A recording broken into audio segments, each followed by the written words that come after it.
एवं आप सभी का स्वागत है आपके अपने YouTube channel aim for success में। आज हम बात करेंगे यूपीएससी सर्विस कमीशन के द्वारा जो असिस्टेंट कमांडेंट की वैकेंसी निकाली गई उनके बारे में डिटेल में बात करेंगे। क्या उसकी एग्ज़ाम डेट होगी, क्या लास्ट डेट होगी, कितनी आपकी उसमें एज चाहिए, क्या आपके लिए क्वालिफ़िकेशन मांगी गई है, हम सब कुछ डिटेल में देखेंगे। अब शुरू करने से पहले अगर आपने हमारे चैनल को सब्सक्राइब नहीं किया है तो सब्सक्राइब कर दीजिएगा और ऐसे ही मोर एग्ज़ाम से रिलेटेड नोटिस पाने के लिए हमारे वीडियो को रेगुलरली देखते रहिएगा। चलो हम शुरू करते हैं। अगर इसकी फॉर्म डेट की बात की जाए तो इसकी आज 18 अगस्त को इसके फॉर्म निकले हैं।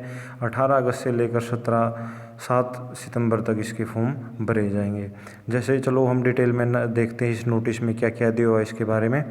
चलो हम नीचे आ जाते हैं तो यहाँ पर देखो last date of the submission form दी गई है 7 सितंबर 2020 टिल आज शाम 6 बजे तक आप इसके फॉर्म भर सकते हो। अगर आप अपना एप्लीकेशन निकलवाना चाहते हो दोबारा से तो आप 14 सितंबर से लेकर 20 सितंबर तक वापस निकलवा सकते हो। चलो हम नीचे आते हैं तो इसमें और हम बात करेंगे क्या क्या रिक्वायरमेंट होगी और क्या क्या होगा। जैसे इसमें लिखा हुआ कि एग्ज़ाम में मोबाइल फ़ोन लगाना लेकर आना मना है, ये सभी एग्ज़ामों में होता है, ऐसा सभी कैंडिडेट जानते हैं। तो चलो हम टोटल वैकेंसी की बात करते हैं। तो इसमें आप देखोगे कि 28 में जो डेट 18 अगस्त से फार्म शुरू हुए, इसमें देखो अलग अलग वैकेंसी है असिस्टेंट कमांडेंट की। बीएसएफ में 78 वैकेंसी है, सीआरपीएफ में 13 है, सीआईएसएफ में 69 है, आईटीबीपी में 27 है, एसएसबी में 22 है। तो टोटल वैकेंसी की बात की जाए तो टोटल वैकेंसी है 209। तो 209 वैकेंसी है। इसमें आप देख सकते हैं reservation will be given effect as policy of India government 10% vacancy are earmark for ex serviceman. इनमें से जो 10% वैकेंसी हैं वो एक्स सर्विसमैन के लिए होंगी। ये आपके लिए सेंटर ऑफ एग्ज़ाम जो जहाँ पर से आपके एग्ज़ाम लिए जाएंगे उनके सेंटर दिए हुए हैं। जैसे अगरतला, अहमदाबाद, ये बंगलोर, भोपाल, चंडीगढ़ आप देख सकते हो। इनको मैं प्यूज़ कर देता हूँ, प्यूज़ करके वीडियो को यहाँ पर आप देख सकते हो। इन सेंटरों में शहरों में इनके एग्ज़ाम लिए जाएंगे। चलो हम आगे चलते हैं। आगे अगर हम बात करते हैं तो जैसे इसमें दिया होगा the EWS candidate apply for CAPF assistant commandant examiner 2020 must produce income assess. जो EWS के कैंडिडेट है उनको 2019 और 2020 का इनकम एसेट सर्टिफिकेट जमा कराना होगा। जब इसके फॉर्म आप भर रहे हैं तो 2019-20 का आपके पास इनकम और एसेट सर्टिफिकेट होना चाहिए, अनअदरवाइज भरने का कोई फ़ायदा नहीं होगा इसका। अगर एलिजिबिलिटी की बात करी जाए तो आप नेशनल मतलब इंडिया के कैंडिडेट होने चाहिए। नो पर्सन हुई जो not citizen of India shall except central government sign, मतलब जो इंडिया का कैंडिडेट है वही इस फॉर्म को अप्लाई कर सकता है। नेपाल और भूटान के भी इसको अप्लाई कर सकते हैं। अगर इसमें की जाए तो मेल फीमेल दोनों कैंडिडेट इसको अप्लाई कर सकते हैं। अगर इसमें एज की बात की जाए तो आपकी age, a candidate must have attend the age of 20 year and must not have attend the age of 25 year on 1 August 2020। आपकी एज 20 अगस्त 2002 से 20 से कम नहीं होनी चाहिए और 25 से ज़्यादा नहीं होनी चाहिए। मतलब he she have must be born early than 2 अगस्त 1995 से पहले आपका जन्म हो देना चाहिए और नोट लेटर दैन 1 अगस्त 2000, मतलब 1 अगस्त 2000 के बाद आपका जन्म नहीं होना चाहिए। जो इस डेट के बीच में आते हैं वो कैंडिडेट इसको अप्लाई कर सकते हैं। तो हम जैसे इसमें दिया हो गया पर maximum 5 year candidate belong to SC/ST को रूल के अकॉर्डिंग, जो गवर्नमेंट के रूल के अकॉर्डिंग डिस्काउंट दिया जाता है। जैसे 5 साल का SC को और OBC को 3 साल का, वो इसी के अकॉर्डिंग दिया जाएगा। हम चलो और आगे बात कर लेते हैं नीचे और डिटेल में बात करेंगे। हम और नीचे चलते हैं। हम फिजिकल स्टैंडर्ड की बात करेंगे। इसमें आपके पास फिजिकल स्टैंडर्ड क्या क्या होना चाहिए, इसको मतलब क्या क्या रिक्वायरमेंट होगी आपको फिजिकल भी इसमें देना होता है। फिजिकल में क्या क्या होगा उसके बारे में हम डिटेल में देखेंगे। देखिए यहाँ पर लिखा होगा last date for submission of application 7 September. 7 सितंबर को आपका फॉर्म भरने की लास्ट डेट होगी और इसको फॉर्म को वापस निकालने की डेट हम पहले बात कर चुके हैं, 14 सितंबर से 20 सितंबर होगी। अगर आप अप्लाई तभी कीजिएगा तब आपको निकालना न पड़े। तो हम और नीचे चलते हैं और नीचे बात करते हैं। देखो जैसे यहाँ पे एग्ज़ाम डेट भी दी हुई है, written examination date. The written examination will be conducted by union public service will be held on 20 दिसंबर को आपका एग्जाम होगा, सॉरी 20 दिसंबर है।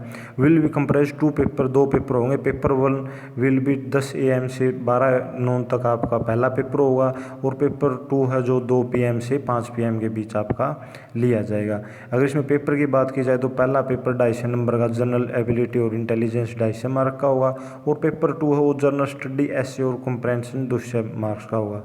मतलब पहला ऑब्जेक्टिव टाइप क्वेश्चन होंगे, और दूसरे में पहले में जैसे लिखा हुआ है the question in the paper will be objective multiple answer type question आपको दिए जाएंगे, जो हिंदी इंग्लिश दोनों मीडियम में होंगे।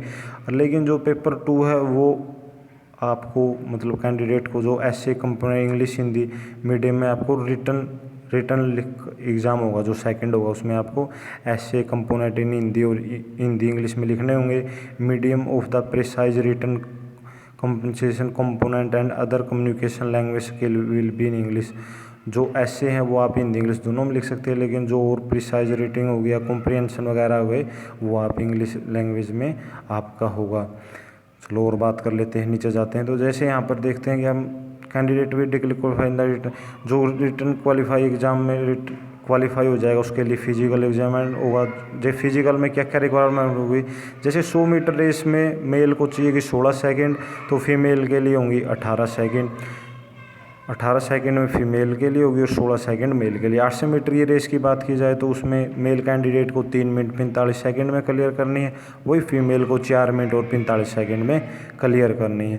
लॉन्ग जंप की बात करें तो लॉन्ग जंप चाहिएगा 3.5 मीटर का, तो फीमेल को 3.5 मीटर का। 3 चांस इसमें दिए जाएंगे प्रत्येक कैंडिडेट को। शूट पुट है जो 7.26 किलोग्राम का होगा और 4.5 मीटर का मेल को करना है। इसमें फीमेल की कोई रिक्वायरमेंट नहीं है, फीमेल को नहीं करना है, आप साफ साफ देख सकते हो।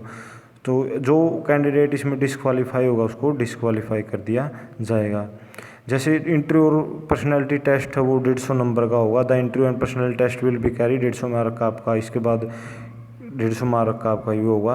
फिर इसके बाद है जो टोटल फाइनल लिस्ट आपको लगा दी जाएगी। अगर देख पेपर 1 की बात की जाए तो यहाँ आप सिलेबस देख सकते हो। जनरल एबिलिटी और इंटेलिजेंसी में क्या क्या पूछा जाएगा।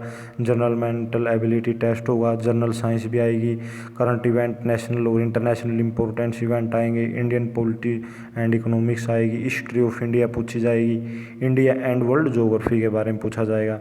वहीं अगर पेपर 2 की बात करें तो इसमें क्या हुआ, जनरल स्टडी और ऐसे और कॉम्प्रिहेंशन के बारे में पूछा जाएगा। जैसे पार्ट 1 में ऐसे question which are not be long narrative with other in English में होंगे, हिंदी इंग्लिश में होंगे।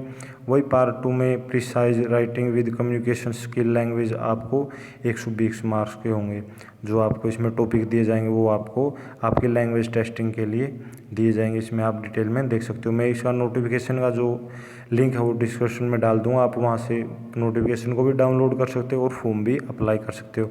और अगर आप ऐसे अप्लाई करना चाहिए तो आप यहाँ पर साइट देख सकते हो www.upsconline.nice.in से आप इसको अप्लाई कर सकते हो। इसकी आपको पता चल गए हैं कि इसके फॉर्म 18 अगस्त से लेकर 7 सितंबर तक इसके अगस्त फॉर्म फिल किए जाएंगे। यही जानकारी हमें आपको देनी थी। अगर आपको ऐसे ही मोर एग्ज़ाम से रिलेटेड नोटिफिकेशन के बारे में जानना है तो आप हमारे चैनल को सब्सक्राइब कर दीजिए। अगर आपको इसमें असिस्टेंट कमांडेंट के एग्ज़ाम में फॉर्म भरने में कोई दिक्कत आती है तो आप हमें कमेंट में लिख सकते हैं, तो आपके हर एक कमेंट का जवाब दिया जाएगा। आपने ये वीडियो यहाँ तक देखी, आपका बहुत बहुत धन्यवाद। आपका दिन शुभ हो।